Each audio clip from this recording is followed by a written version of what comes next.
Hello everyone, welcome to the Manula classes in the session of Daily News Analysis, Daily Current Affairs.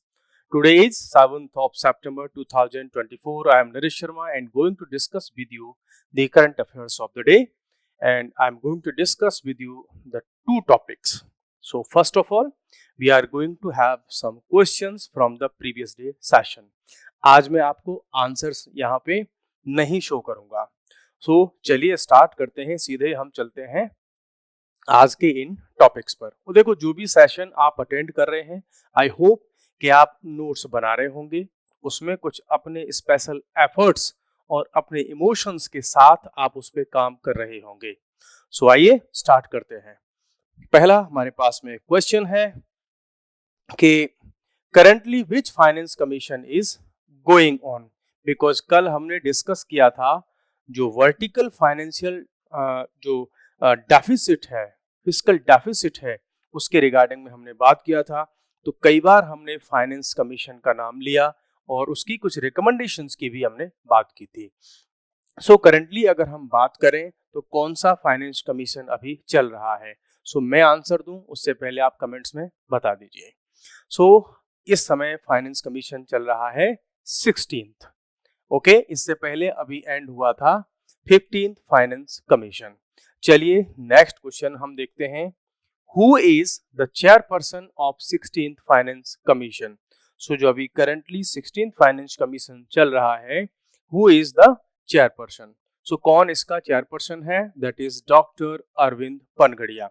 ये अभी currently इस finance commission के chairperson है और अभी means this year and the next upcoming year, और उससे भी एक मीन्स 1 ईयर और, उन ईयर्स में, इन तीनों ही ईयर्स में ये जो फाइनेंस कमीशन है एक हॉट टॉपिक रहेगा सारे एग्जाम्स के लिए. बिकॉज ये लेटेस्ट फाइनेंस कमीशन जिसका जो कॉन्स्टिट्यूशन हुआ था वो हुआ है दिसंबर 2023 में. सो ये अभी काफी समय तक इंपॉर्टेंट रहने वाला है.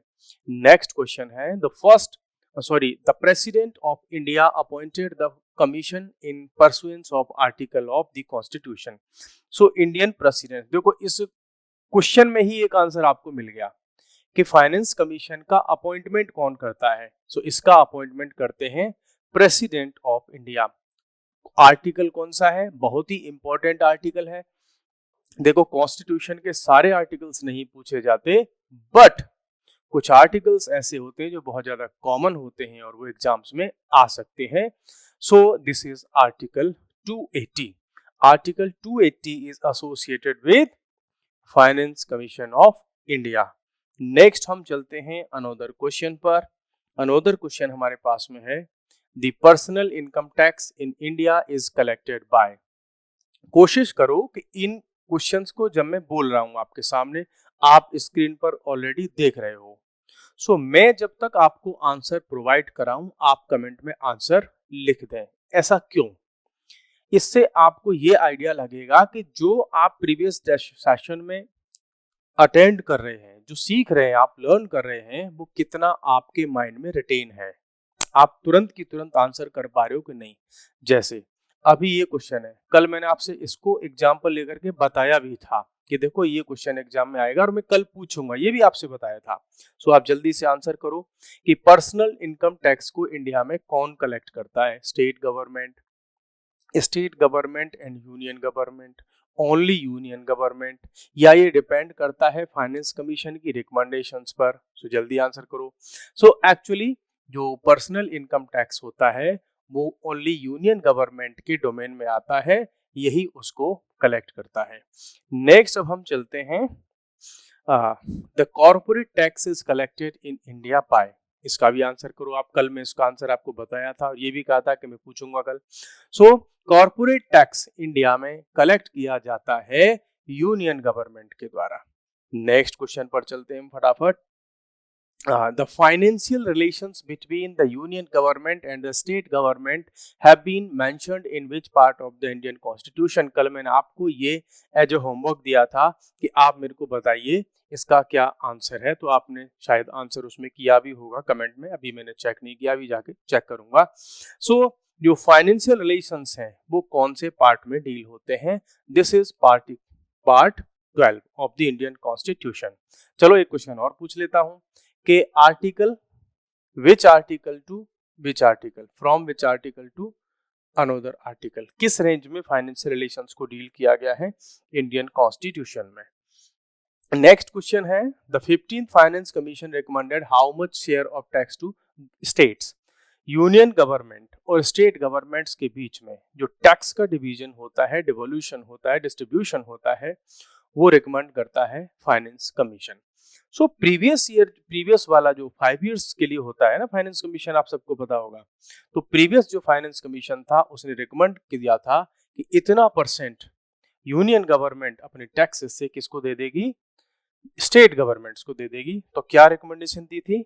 सो ये रिकमेंडेशन थी 41% की। उससे पहले जो फाइनेंस कमीशन था उसकी रिकमेंडेशंस थी 42% की। मींस जो 14th फाइनेंस कमीशन था उसने रिकमेंड किया था 42% का, और जो 15th फाइनेंस कमीशन है उसने रिकमेंड किया था 41% का।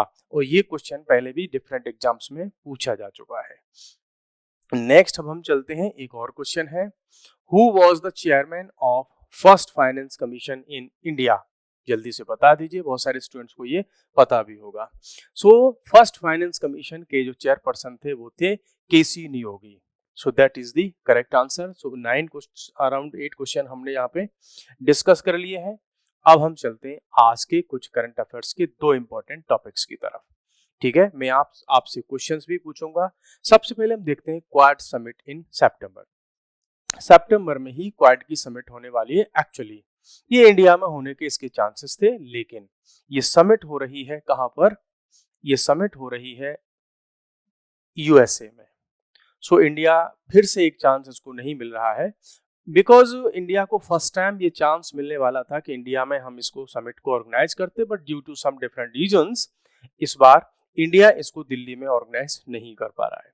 ठीक है, अच्छा ऐसा क्या है स्पेशल कि क्वाड की समिट इंडिया भले ही दिल्ली में इसको ऑर्गेनाइज नहीं कर पा रहा है, बट इसकी समिट जो न्यूयॉर्क में होने वाली है अभी पॉसिबली, इट मींस यूएसए में होने वाली है। ठीक है, वहां पर होगी, लेकिन इसको होस्ट फिर भी इंडिया ही करेगा। होस्ट कौन करेगा? इसको इंडिया ही करेगा। सो एक तो ये बात इंपॉर्टेंट हो गई कि फर्स्ट टाइम क्वाड की मीटिंग को होस्ट कौन कर रहा है? इंडिया कर रहा है, मींस इंडियन प्राइम मिनिस्टर वहां पर इसको करेंगे। अब आपके लिए यहां से क्वेश्चन बन जाते हैं कि जो क्वाड है, ठीक है, इसमें टोटल मेंबर कौन कौन से हैं? अगर आप बता सकते हैं क्वेश्चंस में तो बता दीजिए, कल मैं इन पर क्वेश्चन फ्रेम करूंगा क्वाड पर, तो एक टॉपिक ये कवर होगा। तो इसमें टोटल 4 मेंबर हैं। ठीक है, आप बता दीजिए कौन कौन से हैं, नहीं तो कल मैं आपको बताऊंगा। अगर आपको ध्यान आ जाए, ठीक है, ये इमेज आपको मैं दिखा देता हूं। इनकी इमेज अगर आपको क्लियर दिख रही हो तो आप आइडिया लगा लेंगे कि क्वाड में कौन कौन से कंट्रीज उसके मेंबर हैं। ठीक है, ये आपको दिख ही रहे होंगे, पहचान सकते हैं आप, इनको भी पहचान सकते हैं आप, इनको भी पहचान सकते हैं आप। एक ये पर्सन है, आपको हिंट दे दे रहा हूं मैं, ये जो पर्सन है जिस कंट्री से ये है वहां के प्राइम मिनिस्टर हैं, वो सदर्न हेमिस्फीयर का कंट्री है, और वो केवल कंट्री नहीं है, वो अपने आप में एक कॉन्टिनेंट भी है। ठीक है, अब आप हो सकता है समझ गए होंगे, थोड़ी सी ज्योग्राफी आपने पढ़ी होगी। चलिए तब हम आते हैं, तो क्वाड के बारे में बेसिक सा जान लीजिए कि क्वाड 4 कंट्रीज का एक ग्रुप है जो कि चाइना को काउंटर बैलेंस करने के लिए बनाया गया था। ठीक है, अच्छा अब इसकी मीटिंग मींस जो यूनाइटेड स्टेट्स ऑफ अमेरिका है वहां पर प्राइम मिनिस्टर जाएंगे, है ना, बिकॉज वहां पर होने वाली है समिट, कौन सी? UN summit of the future. इसको कहा जाता है यूनाइटेड नेशंस फ्यूचर समिट। तो कहां पर होने वाली है ये? यूएसए में। यूएन जनरल असेंबली की जो मीटिंग है वो भी होने वाली है। तो इन कंट्रीज ने डिसाइड किया कि चलो भाई सारे के सारे वहीं मिल लेते हैं, क्योंकि सबको यूएसए तो जाना ही है सितंबर में, तो वहां इस मीटिंग को भी कर लेते हैं। सो ये रही आपकी क्वाड की मीटिंग की डिटेल्स, है ना। इंडिया को इसमें लीडरशिप लेवल पर 2021 में ही बनाया गया था कि आप ठीक है इसके लीडरशिप में आ जाइए, है ना। तो ये हो गया, तो फर्स्ट टाइम इंडिया इसको होस्ट कर रहा है। अब हम आते हैं एक नेक्स्ट टॉपिक पर, और ये टॉपिक काफी इंपॉर्टेंट है। देखो क्या लिखा है, the international police organisation Interpol. ये न्यूज में आया है और स्पेशली इंडियन कंटेक्स्ट में क्यों आया है, इसका आपको लोगो दिख रहा होगा थोड़ा, है ना। यहाँ देखो, इस लाइन को पढ़ो आप, कि जो सीबीआई के चीफ हैं उन्होंने ये कहा है कि भाई अब तक की हिस्ट्री में पहली बार ऐसा हुआ है कि इंडिया की रिक्वेस्ट पर सबसे ज्यादा रेड नोटिस इश्यू किए हैं किसने, इंटरपोल ने। ठीक है, मींस इंडिया ने रिक्वेस्ट किया किसी पर्सन के रिगार्डिंग में कि इनके अगेंस्ट में रेड कॉर्नर नोटिस इशू कर दीजिए, है ना। तो वहां से हुए हैं। तो लास्ट ईयर का अगर हम रिकॉर्ड देखें तो 100 रेड कॉर्नर नोटिस या रेड नोटिस इंटरपोल ने इशू किए हैं। तो ये तो हो गया कि इस वजह से न्यूज में आया, ये कंटेक्स्ट है। अब हम देखते हैं कि ये इंटरपोल क्या है, ये कौन कौन से नोटिस इशू करता है, क्या उनका वैल्यू होता है, क्या उनका इम्पैक्ट होता है, ये क्यों इशू करता है, कैसे ये काम करता है, इंडिया का इसके साथ में क्या रिलेशन है, सीबीआई का इसके साथ में क्या रिलेशन है, बिकॉज यहां से क्वेश्चन आने के चांसेस हैं। सो चलिए सबसे पहले हम स्टार्ट करते हैं इंटरपोल के रिगार्डिंग में, भाई ये है क्या। तो देखो, इंटरनेशनल क्रिमिनल पुलिस ऑर्गेनाइजेशन, तो ये तो इसकी फुल फॉर्म है, इसी को हम इंटरपोल कहते हैं। इसको हम और क्या कहते हैं, इंटरपोल, इस तरीके से भी लिख देते हैं। कैसी ऑर्गेनाइजेशन है ये, एक इंटरनेशनल ऑर्गेनाइजेशन है, मींस कंट्रीज की बनाई हुई ऑर्गेनाइजेशन है। काम है इसका facilitating international police cooperation, means world की जितनी पुलिस हैं वो आपस में कोऑपरेट कर सकें। बिकॉज आपके यहाँ कोई क्राइम किया किसी पर्सन ने, आपके अगर कंट्री में इंडिया में ही रह रहा है तो इंडियन पुलिस ठीक है उसको अरेस्ट कर सकती है। अगर वो चले गया किसी अदर कंट्री में तो आप कैसे जाओगे वहां पे, भाई वहां पर तो आपको परमिशन नहीं है ना। सो उन सारे कंट्रीज की पुलिस के बीच में कोऑपरेशन करने के लिए कि वो चीजें क्या हो सके, मैनेज हो सके, सारी पुलिस मिल करके क्राइम के अगेंस्ट में वर्क कर सके, उसके लिए बनाया गया है इंटरपोल। ठीक है, सो इनका काम क्या है, वर्ल्ड की सारी पुलिस में कोऑपरेशन करना, और क्या कि क्रॉस बॉर्डर टेररिज्म को, क्रॉस बॉर्डर ट्रैफिकिंग को, अदर क्राइम्स को, सबके अगेंस्ट में काम करती है ये। ठीक है, नेक्स्ट, वर्ल्ड का लार्जेस्ट इंटरपोल जो है इंटरनेशनल ऑर्गेनाइजेशन है पुलिस के मामले में। इंटरनेशनल लेवल पर और भी कुछ ऑर्गेनाइजेशन हैं जो पुलिस के बीच में कोऑपरेशन की बात करते हैं, बट जो इंटरपोल है ये सबसे बड़ी ऑर्गेनाइजेशन है। ठीक है, नेक्स्ट पॉइंट की अगर हम इसमें बात करोगे तो आप देखोगे कि भाई इसका हेडक्वार्टर कहाँ है, बेसिक सा क्वेश्चन है। तो हेडक्वार्टर इसका कहाँ है, लियोन फ्रांस में है। ठीक है, कंट्री पूछे तो आप फ्रांस में कह सकते हैं और उस प्लेस का नाम है लियोन। ठीक है, ऑफिशियल लैंग्वेज कई बार इसकी पूछी गई है, तो एक तो अरबिक है, एक इंग्लिश है, एक फ्रेंच है और एक स्पेनिश है। ये 4 लैंग्वेज इसकी है, जिसमें इसके जितने भी नोटिस वगैरह होंगे, ऑफिशियल वर्क होगा, इसकी वेबसाइट पर जो कंटेंट होगा, आपस में इसके ऑफिसर्स जो बात करेंगे, जो डिस्कशंस होंगे, उन 4 लैंग्वेज में ही होंगे। नेक्स्ट, इसके स्टेटस की अगर हम बात करें तो भैया क्या कोई इसका यूएनओ से रिलेशन है, नो, नॉट अ यूनिट और part of the United system. इसका यूएनओ से कोई लेना देना नहीं है। इट मींस ये एक इंडिपेंडेंट ऑर्गेनाइजेशन है, इंडिपेंडेंट इंटरनेशनल ऑर्गेनाइजेशन है, इसका यूएनओ के अंडर में ये काम नहीं करती। नेक्स्ट क्या है, ये फर्स्ट पॉइंट ऑफ कांटेक्ट है।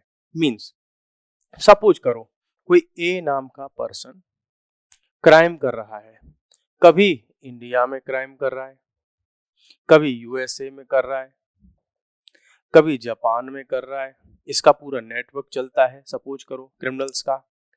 तो ये कंट्रीज सबके साथ में अलग अलग बात करें, उससे अच्छा क्या है कि हम बना लें एक interpole.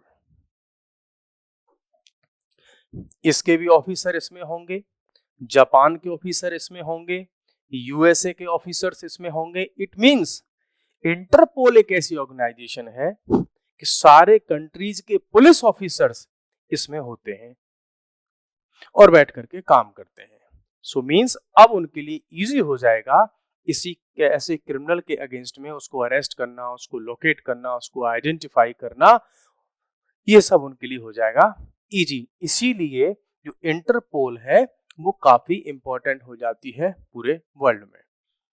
It does not actively investigate crime. ये कंफ्यूजन आपको निकाल देनी चाहिए माइंड से कि इसका कोई क्रिमिनल इन्वेस्टिगेशन में काम है कि इसने कोई क्राइम किया, नहीं किया, कैसे किया, वो चाकू कहाँ है, वो बंदूक कहाँ है, वो पिस्टल कहाँ है, वो राइफल कहाँ है, कैसे इसने क्राइम किया, कब किया, नहीं, वो इन्वेस्टिगेशन का काम इसका नहीं है। ठीक है, क्या काम है फिर इसका, वो अभी हम एक एक करके देखेंगे अभी आने वाले सेशन में। हाँ, गवर्नेंस ऑफ इंटरपोल, ये काम कैसे करता है, इसके काम की अगर आप बात करेंगे तो सबसे पहले इसमें होती है एक जनरल असेंबली। जनरल असेंबली को आप यूएन की जनरल असेंबली से रिलेट मत करना, ये जनरल असेंबली डिफरेंट है। तो ये जो जनरल असेंबली होती है इसकी सुप्रीम डिसीजन मेकिंग बॉडी है, सारे डिसीजन यहीं पर बैठ करके होते हैं। कौन इसके मेंबर होते हैं, तो सारे कंट्रीज इसके मेंबर होते हैं। ठीक है, चलो नेक्स्ट फिर आती है इसमें, इसका एक सेक्रेटरी जनरल होता है जैसे यूएन में होता है, पर यूएन से इसका रिलेशन नहीं है। मींस जो सेक्रेटरी जनरल होगा इसके एग्जीक्यूटिव वाले वर्क को करेगा। सो जनरल असेंबली एक ऐसे समझो कि लेजिस्लेटिव की तरह सुप्रीम बॉडी हो गई, और जो सेक्रेटरी जनरल है वो इसका एग्जीक्यूटिव टाइप का बॉडी हो गया, और इसको 5 ईयर के लिए अपॉइंट किया जाता है जनरल असेंबली के द्वारा, बिकॉज जनरल असेंबली में सारे कंट्रीज के मेंबर्स होते हैं। एक एग्जीक्यूटिव कमेटी होती है 13 मेंबर की, जो रिप्रेजेंट करती है different region of the world, world के डिफरेंट रीजन से इसमें लोग अपने आप को रिप्रेजेंट करते हैं। फिर क्या होता है, ये जो एग्जीक्यूटिव कमेटी है यही ओवरसी करती है इम्प्लीमेंटेशन ऑफ द डिसीजंस। ये जो एग्जीक्यूटिव कमेटी है ये चेक करती है कि भैया जनरल असेंबली ने जो डिसीजंस लिए वो इम्प्लीमेंट हो रहे हैं या नहीं हो रहे हैं। सो एक तरह से ये एग्जीक्यूटिव कमेटी सारे के सारे ग्राउंड लेवल के जो एग्जीक्यूशन है उस पर अपना सुपरविजन रखती है। अब इसके गवर्नेंस में, इसके स्ट्रक्चर में देखो, हमने अब तक क्या देखा, इसके स्ट्रक्चर में एक तो होती है जनरल असेंबली, सेक्रेटरीट होता है इसका, सेक्रेटरी जनरल होता है, और एक होती है एग्जीक्यूटिव कमेटी। एक और होता है जिसका नाम है नेशनल सेंट्रल ब्यूरो। मींस ये क्या होगा कि सारे कंट्रीज में इसका एक एक ऑफिस होगा, उस ऑफिस में उसी कंट्री के ऑफिसर्स होंगे। जैसे ये जो नेशनल ब्यूरो का ऑफिस इंडिया में भी है, हाँ है, इसमें भाई ऑफिसर कौन होंगे, तो इसमें ऑफिसर होंगे इंडिया के, इंडिया की पुलिस के ऑफिसर्स इसमें होंगे। कौन सी पुलिस के होंगे, तो इंडिया में इसको हैंडल करती है सीबीआई। मींस इंटरपोल के साथ में कोई भी बातचीत करनी होगी, कुछ भी डिस्कशन करना होगा, वो कौन करेगी, सीबीआई। सो हमारी नोडल एजेंसी सीबीआई है जो इंटरपोल के साथ में सारे वर्क में कोऑर्डिनेशन करती है। सो ये हो गया हमारे पास में इसका स्ट्रक्चर। क्या स्ट्रक्चर हो गया, एक तो हो गई इसकी जनरल असेंबली, एक हो गया इसका सेक्रेटरी जनरल, एक हो गई इसमें एग्जीक्यूटिव कमेटी, और एक हो गया इसमें नेशनल ब्यूरो हो गया और पुलिस, नेशनल ब्यूरो पुलिस हो गया। जनरल असेंबली सारे के सारे हाई लेवल के डिसीजंस, सेक्रेटरी जनरल जो एग्जीक्यूटिव टाइप के जो काम होते हैं, एग्जीक्यूशन के एक ऑफिस टाइप के काम होते हैं, लेटर टाइप करना, नोटिस निकालना, वो सब करना, वो एग्जीक्यूटिव कमेटी सारे रीजन्स के लोग जो कंट्रीज के मेंबर्स होते हैं वो उसमें रिप्रेजेंट करते हैं, सारा सुपरविजन का काम ये देखती है। फिर होता है नेशनल ब्यूरो पुलिस का होता है, जिसमें उसी कंट्री की पुलिस के ऑफिसर्स उसमें होते हैं। मींस इंडिया में इसका ऑफिस इंटरपोल का कहां पर है, न्यू दिल्ली में है। कहां, मिनिस्ट्री ऑफ होम अफेयर्स जो होती है वहां, और उसके अंदर आती है सीबीआई, उसके ऑफिसर्स इसमें बैठते हैं इंटरपोल में। ठीक है, चलिए इसका स्ट्रक्चर हमने कंप्लीट कर लिया। अब आ जाते हैं types of notices issued by Interpol. So हमने स्टार्टिंग की थी करंट अफेयर की न्यूज से कि भैया इंडिया की रिक्वेस्ट पर इंटरपोल ने अराउंड 100 जो है रेड नोटिस इश्यू किए थे, और ये अब तक का एक रिकॉर्ड है ना। चलिए तो देख लेते हैं। तो देखो टोटल 8 टाइप्स के नोटिस ये इशू करता है, जिसमें से 7 नोटिस ऐसे हैं जिनको कलर कोड है। ठीक है, अभी हम देखेंगे उन सबको एक एक करके कि भैया क्या क्या उनके कलर कोड हैं। तो सबसे पहला है रेड नोटिस। देख लेते हैं रेड नोटिस कैसा है। ये है इसका रेड नोटिस, देखो लिखा हुआ है इंटरपोल रेड नोटिस। क्या पावर है इस नोटिस की, क्या काम करता है ये? किसी पर्सन की लोकेशन पता करवा सकते हैं हम इससे, इसको अरेस्ट करवा सकते हैं इसको। तो हम ऐसे कह सकते हैं कि एक तरह से ये इंटरनेशनल लेवल का एक अरेस्ट वारंट हो गया। मींस इंडिया को अगर किसी पर्सन को अरेस्ट करना है, उसका पता करना है कि वो कहाँ पे है, तो इंडिया इंटरपोल से रिक्वेस्ट करेगा कि एक रेड कॉर्नर नोटिस आप इस एक्स नाम के पर्सन के नाम पर इश्यू कर दीजिए। तो जब ये इंटरपोल के पास जाएगा तो वर्ल्ड के जितने भी कंट्रीज इसके मेंबर्स हैं, सारी की सारी पुलिस ऑर्गेनाइजेशन को वो नोटिस मिल जाएगा। तो कहीं पर किसी भी देश की पुलिस काम कर रही होगी, उस पर्सन के बारे में जान जाएगी कि ये पर्सन पूरे वर्ल्ड के कंट्रीज के लिए वांटेड है। अब आप समझ गए होंगे। ठीक है, नेक्स्ट चलते हैं। Blue notice. ये ब्लू नोटिस क्या है भाई? ये ब्लू नोटिस है, ऐसा दिखता है ये ब्लू नोटिस। ठीक है, आ जाते हैं भाई, क्या काम है? लोकेट, आइडेंटिफाई और ऑब्टेन इंफॉर्मेशन। किसी भी पर्सन को हम लोकेट करना चाहते हैं, उसकी आइडेंटिटी जानना चाहते हैं या उसके बारे में कोई इंफॉर्मेशन जानना चाहते हैं, कोई भी कंट्री, तो वो ब्लू नोटिस को इशू करता है। फिर है आपका ग्रीन नोटिस, आइए देख लेते हैं। ये रहा आपका ग्रीन नोटिस। ठीक है, सो ग्रीन नोटिस इस तरह का होता है। क्या काम है इसका? To warn about a person's criminal activities. Means अगर किसी पर्सन के बारे में ग्रीन नोटिस आया है तो पूरे वर्ल्ड के कंट्रीज को ये मैसेज होगा कि ये पर्सन भाई आपके लिए दिक्कत पैदा कर सकता है, ये पर्सन आपकी पब्लिक सिक्योरिटी के लिए क्या हो सकता है, पब्लिक सेफ्टी के लिए एक थ्रेट हो सकता है। सो पहले से ही समझ जाएंगे वो कंट्रीज, देख लेंगे भाई ये पर्सन जहां जहां जाएगा वो कोई प्रॉब्लम क्रिएट कर सकता है, तो समझ गए। तो वो कंट्रीज उसको फिर वीजा देने से डरेंगे, पासपोर्ट नहीं देंगे, अपनी सिटीजनशिप नहीं देंगे। इस तरह का इसका असर होता है। नेक्स्ट आपके पास में है फिर येलो नोटिस। क्या है भाई ये येलो नोटिस? इस तरह का होता है येलो नोटिस। ठीक है, कलर भी इसका येलो है। क्या इसका काम है? To locate a missing person. कोई पर्सन गुम हो गया, मिल ही नहीं रहा है, इंटरनेशनल लेवल पर भी उसको जैसे होता है ना, कई बार आपने देखे होंगे मिसिंग पर्सन, है ना, गुमशुदा की तलाश, नीचे लिखा होता है ऐसे कपड़े हैं, उसका फोटो होता है, फिर लिखा होता है कि ढूंढने वाले को, फाइंड करने वाले को इतने रुपए का रिवार्ड दिया जाएगा, इनाम दिया जाएगा। तो ये कुछ उसी तरीके का होता है इसका जो है येलो नोटिस। फिर है आपका ब्लैक नोटिस। ये रहा आपका ब्लैक नोटिस। देखो ये क्या है? To seek information on unidentified bodies. कई बार इंटरनेशनल लेवल पर डेथ हो जाती है, बहुत सारे लोग होते हैं उनकी डेथ हो जाती है। अब पुलिस को, वहां की लोकल पुलिस को ये पता नहीं होता कि यार ये किसकी बॉडी है, तो उसको इंटरनेशनल लेवल पर एडवर्टीज कर दिया जाता है इस नोटिस के थ्रू कि भैया किसी को अगर लग रहा हो कि ये हमारा कोई रिश्तेदार है, कोई भी है, तो वो इस नोटिस के थ्रू उसको इंफॉर्मेशन मिल जाती है। ऑरेंज नोटिस, ये देख लीजिए साहब आप, ऑरेंज नोटिस ये क्या है? To warn of an event, person, object और प्रोसेस। किसके रिगार्डिंग में? रिप्रेजेंटिंग एन इमिनेंट थ्रेट और डेंजर टू पर्सन्स और प्रॉपर्टी। किसी एक प्रोसेस के बारे में, कोई एक इवेंट हो सकती है, कोई पर्सन हो सकता है, कोई ऑब्जेक्ट हो सकता है, कोई प्रोसेस हो सकती है, उसके रिगार्डिंग में ये नोटिस इशू किया जाता है कि ये क्या हो सकता है, ये डेंजर हो सकता है, ये थ्रेट हो सकता है आने वाले टाइम में। तो पहले से ही इंटरनेशनल लेवल पर सारा का सारा जो वर्ल्ड कम्युनिटी है वो एक्टिव हो जाती है कि यार ये चीज जो है, ये पर्सन, ये व्यक्ति, ये ऑर्गेनाइजेशन हमारे लिए सिक्योरिटी प्रॉब्लम क्रिएट कर सकता है। तो ये होता है ऑरेंज नोटिस। ठीक है, यहां तक हम पहुंच गए। चलिए फिर आता है पर्पल नोटिस। ये रहा, देखो कितना प्यारा कलर लग रहा है ना, पर्पल नोटिस। ये क्या है, इसका क्या काम है? Provide information on modus operandi, procedure, objects, devices, hiding places used by criminals.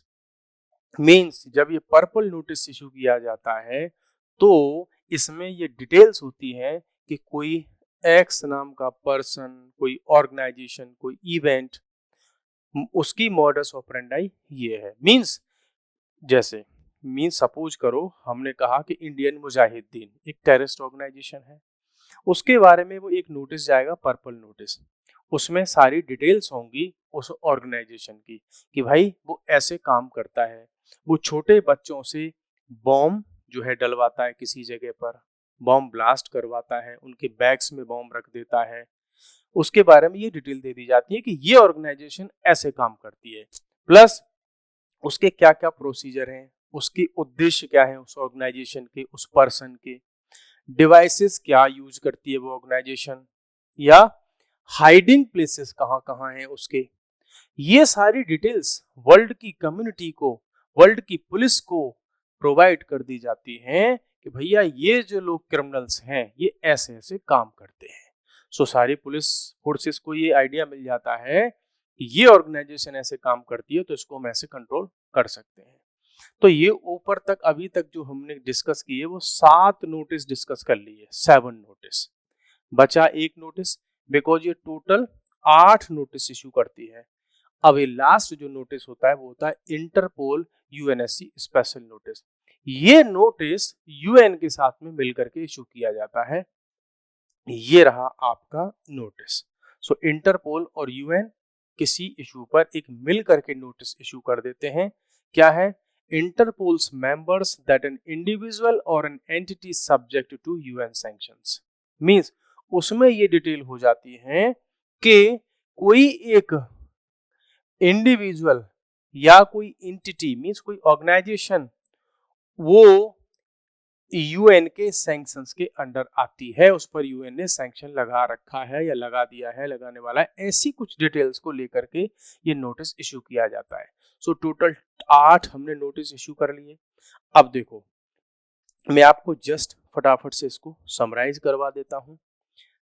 UN से इसका कोई लेना देना नहीं है, लेकिन एक नोटिस उसके साथ मिलकर के ये इशू करता है। किसकी बात कर रहे थे हम? इंटरपोल की बात कर रहे थे। क्या है ये? इंटरनेशनल लेवल की पुलिस है। अरेस्ट वारंट की तरह इसके बहुत सारे नोटिस वगैरह इशू किए जाते हैं। टोटल इसके 8 नोटिस होते हैं, जिनमें से 7 के कलर हैं, बाकी एक यूएन के साथ में मिलकर के इशू किया जाता है। इसके स्ट्रक्चर की हमने बात की थी, जिसमें इसकी जनरल असेंबली होती है, सेक्रेटरीट जनरल होता है इसका, एग्जीक्यूटिव कमेटी होती है और नेशनल ब्यूरो पुलिस होता है इसका, जो नेशनल लेवल पर ऑफिस होते हैं। प्लस इसके जो नोटिस होते हैं वो कैसे कैसे हैं? ये सारे के सारे 1, 2, 3, 4, 5, 6 और 7 नोटिस हैं कलर वाले, और एक नोटिस है इसका यूएन के साथ मिलकर के काम करता है। एक क्वेश्चन आपके लिए मैं देकर के जाऊंगा कि इंटरपोल कब इस्टेब्लिश हुआ था, ईयर आपको बतानी है मुझे एग्जाम जो है कमेंट बॉक्स में। सो देखो आज हमने एक टॉपिक डिस्कस किया है जिसका नाम है इंटरपोल। आई होप आपको इस सेशन में एग्जाम के पर्पस के लिए एग्जैक्ट वो चीजें मिली होंगी जो एग्जाम में पूछी जाती हैं। तो मैंने यहाँ पर न्यूज तो आपको नहीं पढ़ाई। सो आज हमने 2 टॉपिक डिस्कस किए कि एक तो क्वाड की मीटिंग के रिगार्डिंग में, कल हम क्वाड की डिटेल भी जानेंगे कि कौन उसका मेंबर है, क्या है, कब उसका जो है कंस्ट्रक्शन हुआ, वो सब हम देखेंगे। और इंटरपोल के बारे में कल मैं आपसे क्वेश्चन डिस्कस करूंगा मींस नेक्स्ट सेशन में। सो आप बी प्रिपेयर्ड, वेल प्रिपेयर्ड रहिएगा क्वेश्चंस का आंसर करने के लिए। इतनी मेहनत करके सारा का सारा मैं विद पिक्स प्रिपेयर करता हूं, मॉर्निंग से ही लग जाते हैं हम इसमें काम करने के लिए। सो सेशन को आप बताएं कैसा इसमें सेशन में आपको मजा आ रहा है कि नहीं, और एक्टिवली रिप्लाई करें चीजों का, इंटरेक्ट होइए मेरे साथ में, ठीक है? फिर मजा आएगा आपको ज्यादा।